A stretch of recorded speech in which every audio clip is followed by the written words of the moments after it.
ओम शांति। आज है 22 अप्रैल 2023 की साकार मुरली है। बाबा बोले, मीठे बच्चे अपना स्वभाव बहुत ही मीठा और शांत बनाओ। बोलचाल ऐसा हो जो सब कहे यह तो जैसे देवता हैं। प्रश्न है, तुम बच्चों को कौन सा सर्टिफिकेट संगम पर बाप से लेना है? उत्तर है, अपने दैवी मैनर्स का सर्टिफिकेट। बाप जो श्रृंगार कर रहे हैं, बच्चों की इतनी सेवा कर रहे हैं, तो ज़रूर उसका रिटर्न देना है। बाप का मददगार बनना है। मददगार बच्चे वह जिनका स्वभाव देवताई हो, ईश्वरीय सर्विस में कभी थके नहीं, यज्ञ सेवा से स्नेह हो, ऐसे बच्चों को बाप भी इजाफा देते हैं, खातरी करते हैं। ऐसे सर्विसेबल स्नेही बच्चों को देख देख बाप हर्षित होते हैं। गीत बजा है, तुम्हारे बुलाने को जी चाहता है। ओम शांति। भक्तों प्रति भगवानुवाच, जबकि भगत सन्मुख हैं और भगत जानते हैं कि भगवान बैठकर हमको ज्ञान के गीत सुनाते हैं, वह ज्ञान की डांस कराते हैं। अच्छा, इनसे फिर क्या होगा? कहते हैं, वह देवताओं मुआफिक सदा सुखी और हर्षित रहेंगे। भगवान को ही बेहद का बाप व विश्व का रचयिता कहा जाता है। वह है स्वर्ग का रचयिता। विश्व पहले पहले स्वर्ग है, फिर बाद में नरक बनती है, तो अब है नरक। मनुष्य भक्ति मार्ग में धक्के खाते रहते हैं। भगत भगवान को याद करते हैं। आत्मा समझती है बाप हमारे लिए स्वर्ग की सौगात ले आएंगे। वही रचयिता है, स्वर्ग का मालिक बनाने लिए आकर राजयोग सिखाते हैं। कहते हैं, बाप को और विश्व के मालिक पने को याद करो। जब विश्व का रचयिता बुद्धि में आता है तो समझा जाता है परमपिता परमात्मा नई विश्व रचते हैं। यह विश्व मनुष्य मात्र के रहने का स्थान है। बाप बेहद का मालिक है तो जरूर बेहद की बड़ी दुनिया ही रचेंगे। कोई छोटा घर तो तुम्हारे लिए नहीं बनाएंगे, वह तो लौकिक बाप बनाते रहते हैं। यह तो नया विश्व बनाते हैं। तुम बच्चों के लिए विश्व घर है, अर्थात पाठ बजाने का स्थान है। तुम जानते हो, हम भारतवासी हैं तो घर के हुए ना। अब भारतवासी अपने को हद के मालिक समझते हैं, परंतु भारतवासी बेहद दुनिया के वासी थे। बाप बहुत अच्छी रीति समझाते हैं, परंतु तुम बच्चे घड़ी घड़ी भूल जाते हो, शुक्रिया भी नहीं मानते हो। बेहद का बाप आकर के बेहद का विश्व अथवा घर बनाते हैं, वह है स्वर्ग। ऐसे नहीं, बेहद का नरक रचने वाला बाप है। बाप तो आकर स्वर्ग रचते हैं और उस स्वर्ग का फिर बच्चों को मालिक बनाते हैं। गोवा नई दुनिया नए विश्व का मालिक तुमको बनाते हैं। इस विश्व के मालिक लक्ष्मी नारायण भारत में थे। उस समय और कोई धर्म नहीं था, सिर्फ भारत ही था। बाप कितना अच्छी रीति समझाते हैं, परंतु बच्चों को वह नशा नहीं चढ़ता है। बच्चे हद के नशे में रहते हैं। आत्मा को नशा रहता है ना। आत्मा का शरीर बड़ा होता है तो इन ऑर्गन से सब वर्णन कर सकते हैं। छोटा बच्चा तो नहीं कहेगा कि मैं विश्व का मालिक हूँ व फलाना हूँ। बालिग अवस्था में आने से समझते हैं हम मालिक हैं। तुम कोई छोटे तो नहीं हो, तुम हो बड़े हो। तुम तो बड़े हो। बाप ने भी बुजुर्ग शरीर लिया है। समझते हैं बाप विश्व का रचयिता है, मालिक नहीं बनते हैं। अक्षर कहने में भी कहाँ भूल हो जाती है। बाप है विश्व का रचयिता। कहते हैं, मैं विश्व की रचाई नहीं करता हूँ, सारे सृष्टि का रचयिता मैं एक हूँ। अक्षर अक्षर रिफाइन कर समझाना पड़ता है। बाप विश्व का रचता डायरेक्ट समझा रहे हैं, हम तुमको विश्व का मालिक बनाने आया हूँ, ऐसे नहीं सिर्फ भारत का मालिक बनाने आया हूँ। इस समय जो भारत के मालिक हैं उन्हें वह सुख थोड़े ही है। अभी सब कब्र दाखिल होने हैं। इसको कहा जाता है क़यामत का समय। विश्व का रचता जरूर गॉड को कहा जाएगा। वही न्यू वर्ल्ड का क्रिएटर है। न्यू वर्ल्ड को स्वर्ग, पुरानी वर्ल्ड को नरक कहेंगे। तुम बच्चों में भी नंबरवार समझते हैं। जिनमें ज्ञान कम है उनको इतनी खुशी नहीं रहती है। माया खुशी में रहने नहीं देती है। बच्चे देही अभिमानी होते नहीं। देह अभिमान आने से ही फिर सब विकार सामना करते हैं। तुम बच्चे जानते हो हम आत्माओं का भाव है। भगत सब बुलाते हैं, आकर हमको कुछ सुनाओ। लिखा हुआ है भगवानोवाच, मैं आया हूँ तुमको स्वर्ग का मालिक बनाने। तुमको लायक बनाता हूँ। तुमको सारे विश्व की हिस्ट्री ज्योग्राफी सुनाता हूँ। इस बेहद के ड्रामा में कौन कौन मुख्य एक्टर्स हैं, तुम्हारी बुद्धि चली जाती है बेहद में। ड्रामा में मूल वतन, सूक्ष्म वतन, स्थूल वतन सब आ जाते हैं। तुम्हारे में भी कोई हैं जो इन बातों को अच्छी रीति समझते हैं। कोई को धारणा नहीं होती है क्योंकि अनेक जन्मों से अजामिल हैं। वे संस्कार हैं, ऐसे गरम तत्ते तवे हैं जो बिल्कुल धारणा नहीं होती है। उनका भी उद्धार होता है। कम से कम स्वर्ग में तो आ जाते हैं, दास दासी बनते हैं, प्रजा में जाते हैं। उद्धार का मतलब है स्वर्ग में तो ले जाते हैं ना, बाकी पद तो पुरुषार्थ अनुसार ही मिलता है। यदि धारणा नहीं करते हैं तो स्वर्ग में तो जाएंगे, परंतु दास दासी का पद मिलेगा। बच्चों को कितना भी समझाते हैं, परंतु जैसे गर्म तवे पर पानी, तो समझा जाता है उस वासना संस्कार वाले हैं। सन्यासी भी वासना संस्कार ले जाते हैं ना। जन्म लेंगे फिर सन्यास करने का ख्याल होगा। यह बातें भी यहाँ समझाई जाती है।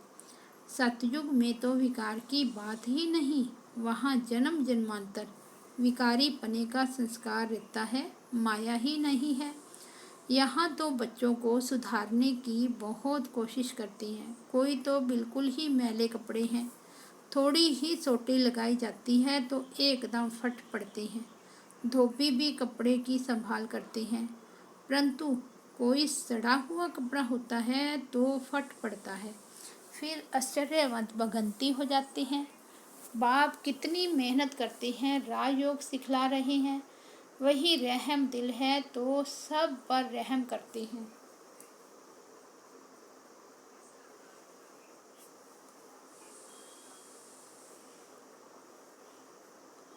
बाप कितनी मेहनत करते हैं, राजयोग सिखला रहे हैं। वही रहम दिल है जो सब पर रहम करते हैं। बाबा रहम दिल है, माया बेरहम है।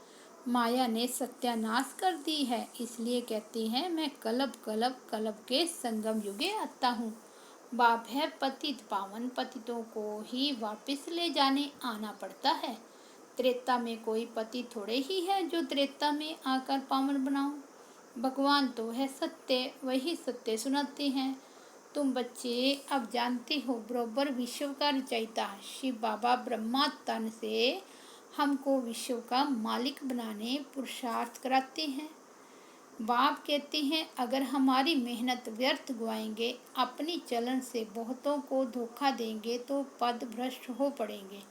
कहेंगे इनसे तो भूत निकला नहीं है। बच्चों की चलन ऐसी होनी चाहिए जो सब समझे। यह तो जैसे देवता हैं, देवताएं नामी ग्रामी हैं, कहते हैं इनका स्वभाव एकदम देवताई है, तो बाकी का अंडरस्टूड आश्रय हुआ ना। कई बच्चे बड़े फर्स्ट क्लास देवताई गुणवान हैं, बिल्कुल मीठे शांत स्वभाव के हैं, तो ऐसे बच्चों को बाप देख खुश होते हैं। बच्चे समझते हैं बाप हम बच्चों के लिए मकान बनवा रहे हैं तो हमको भी सेवा करनी चाहिए, तो ऐसे बच्चे बहुत दिल पर चढ़ते हैं। जो बिगैर कहने से काम करे वह देवता, कहने से करे वह मनुष्य, कहने तो वह मनुष्य से भी बदतर हुआ। बाबा भी कहते हैं बच्चे अगर योग में नहीं रहेंगे तो माया की धूल में खत्म हो जाएंगे। बाबा बार बार समझाते हैं श्रीमत पर चलते रहो, आसरी कर्तव्य नहीं करो, बोलना चलना बड़ा मीठा रखना है। देवताएं कितने मीठे स्वभाव के हैं। भारत में राज्य करते थे यथा राजा रानी तथा प्रजा दैवी स्वभाव के थे। बाप आता है स्वर्ग का मालिक बनाने, तो बाप के साथ कितना मददगार बनना चाहिए। सर्विस में आपे ही काम में लग जाना चाहिए। ऐसे नहीं मैं थक गया हूँ, फुर्सत नहीं है। समय पर सब काम करने में कल्याण है। यज्ञ सर्विस का इजाफा शिव बाबा देते हैं। यह बाबा करके बाहर से थोड़ी खातरी करेंगे, दिल लेंगे। वह बाबा है बेहद की दिल लेने वाला, यह है हद की दिल लेने वाला। बच्चों की दैवी चलन देखते हैं तो फिर कुर्बान जाते हैं। बिगर कहे जो बच्चे सर्विस में तत्पर रहते हैं उनको कहा जाता है देवता। देवताओं को कुछ कहने की दरकार नहीं होती, वहाँ आसरी स्वभाव होता नहीं। यहाँ कई बच्चे माता पिता की मत पर नहीं चलते हैं तो अपना ही नुकसान करते हैं। बाप कहते हैं मैं परम धाम से आता हूँ बच्चों की सेवा में, मेरी मत पर नहीं चल कितने को दुख देते हैं। कल पहले भी ऐसे हुआ था, अमृत पीते पीते फिर पतित बन पड़ते हैं। एक कहानी भी है, लक्ष्मी ने अमृत पिलाया तो भी असुर बन गए। तो कभी भी किसको दुख देने का प्रयत्न नहीं करना है, नहीं तो सारा राज्य भाग्य गुआए डंडे खाने लायक बन पड़ेंगे। बाबा ने समझाया है मैं धर्मराज हूँ। इनडायरेक्ट कुछ करते थे तो हद की अल्पकाल की सजा भोगते थे। अब डायरेक्ट आकर फिर भी बाबा की मेहनत बर्बाद करते हो तो बहुत सजा खानी पड़ेगी। हम तुमको देवता बनाते हैं, माया फिर आकर तुमको असुर बनाती है। बाप बार बार समझाती हैं दैवी गुण धारण करो। गाया भी हुआ है, राम राज्य में जानवर भी एक दो को प्यार करते थे, इकट्ठे एक तालाब पर जल पीते थे। यहाँ तो अमृत पीकर फिर असुर बन ट्रेटर बन पड़ते हैं। ब्राह्मण कुलभूषणों को फिर तकलीफ देते हैं, उनकी फिर कितनी दुर्गति होती होगी।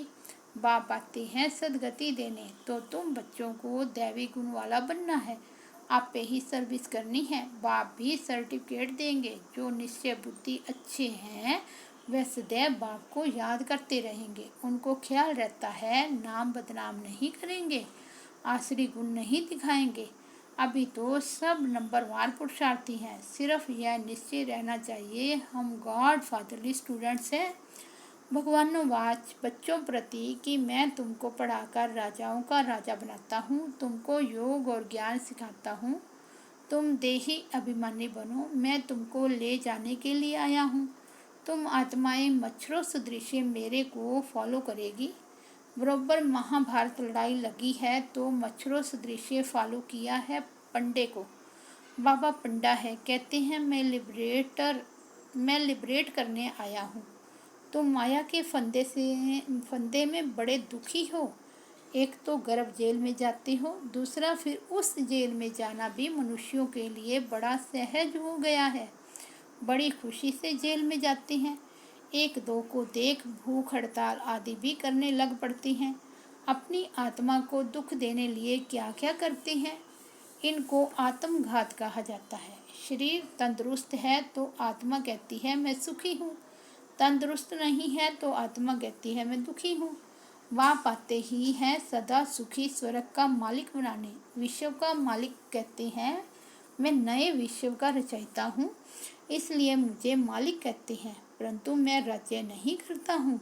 सब भगत मुझे पूजते हैं, कहते हैं हे भगवान आओ आकर हमको इस कलयुगी दुखों से छुड़ाओ, निर्वाण धाम व स्वर्ग धाम में भेज दो। बाप पहले सुख धाम में भेज देते, फिर माया दुख धाम बनाती। ऐसे यह चक्कर फिरता है। बाप कहते हैं बच्चे अब गफलत छोड़ो, माया बहुत अकर्तव्य कार्य कराती है जिससे पद भ्रष्ट हो पड़ेगा। बाप को जान पहचान उनकी मत पर चलने से तुम श्रेष्ठ बन सकेंगे, नहीं तो बहुत सजाएं खाएंगे। जैसे ईश्वर की महिमा अपरम अपार है, वैसे सजा खाने की दुर्दशा भी अपरम अपार है। क़यामत का समय है, बाबा सबका हिसाब किताब चुकतू कराते हैं, सजाए खाने वाले इस माला में नहीं आएंगे। बाप कहते हैं सिर्फ इतना याद करो, विश्व का रचयिता नॉलेजफुल गॉड फादर हमको पढ़ाते हैं, वह जरूर विश्व के मालिक पने का वर्षा देंगे। इतना याद रखें तो भी हंसते खेलते रहेंगे। अच्छा, मीठे मीठे सिक्के लदे बच्चों प्रति माता पिता बाप दादा का याद प्यार और गुड मॉर्निंग। रूहानी बाप की रूहानी बच्चों को नमस्ते। हम रूहानी बच्चों की रूहानी बाप दादा को याद प्यार गुड मॉर्निंग और नमस्ते। धारणा के लिए मुख्य सार। फर्स्ट पॉइंट है, अपना बोल चाल बहुत मीठा रखना है, कोई आसरी कर्तव्य नहीं करना है, दैवी मैनर्स धारण करने हैं। सेकंड पॉइंट है, बाप की सर्विस में बिगर कहे मददगार बनना है, बाप की मेहनत का रिटर्न अवश्य देना है, गफलत नहीं करनी है। वरदान है, बुद्धि रूपी विमान द्वारा सेकंड में तीनों कालों का सैर करने वाले सहयोगी भव।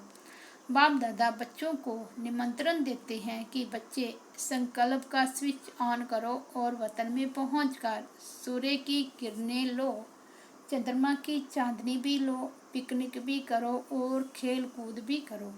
इसके लिए सिर्फ बुद्धि रूपी विमान में डबल रिफाइन पेट्रोल की आवश्यकता है। डबल रिफाइन अर्थात एक निराकारी निश्चय का नशा कि मैं आत्मा हूँ, बाप का बच्चा हूँ। दूसरा साकार रूप में सर्व संबंधों का नशा। यह नशा और खुशी सहयोगी भी बना देगी और तीनों लोगों का सैर भी करते रहेंगे। आज का स्लोगन है, श्रेष्ठ कर्म का ज्ञान ही श्रेष्ठ भाग्य की लकीर खींचने की कलम है। अच्छा, ओम शांति।